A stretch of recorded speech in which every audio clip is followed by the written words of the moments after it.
Mình mới đi rửa xe xong rồi giờ đi off với mấy anh em bên Nóc Hầm rồi.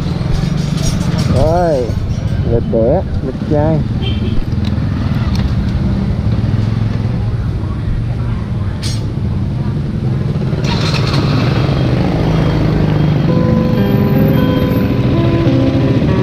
Cái găng tay này cũ quá rồi, găng tay mới để quên bên nhà bạn.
Ủa ba mở sao vậy?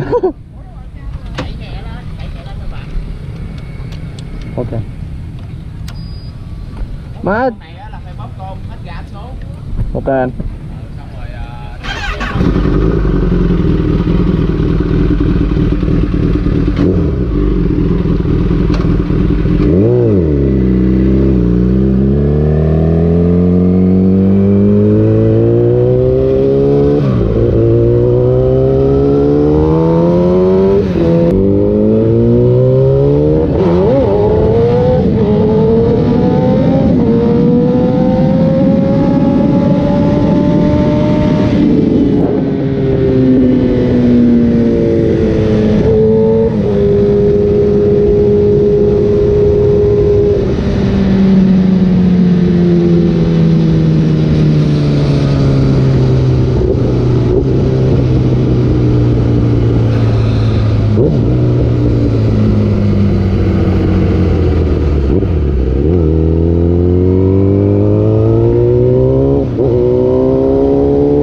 What the fuck?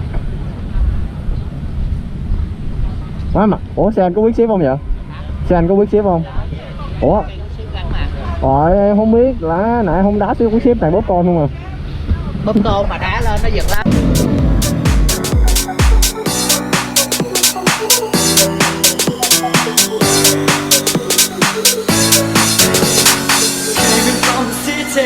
Walked into the door. I turned around when I heard the sound of footsteps on the floor. Laughing just like addiction. Now I'm hooked on you. I need some time to get it right. Your love won't see me through. Can't stop now, don't know. Can't stop now, don't know. Can't stop now, don't know. Can't stop now, don't know.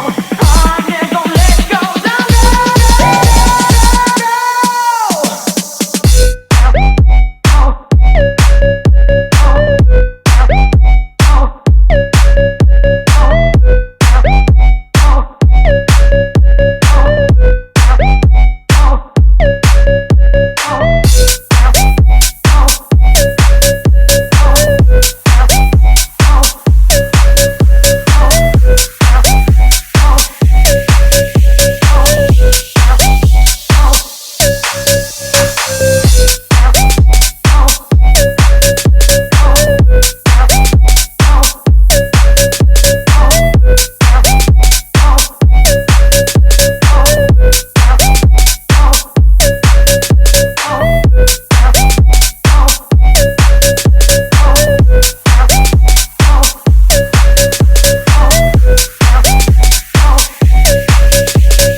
Có kè không?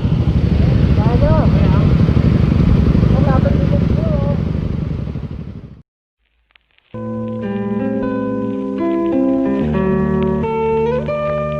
Gõ để không bỏ lỡ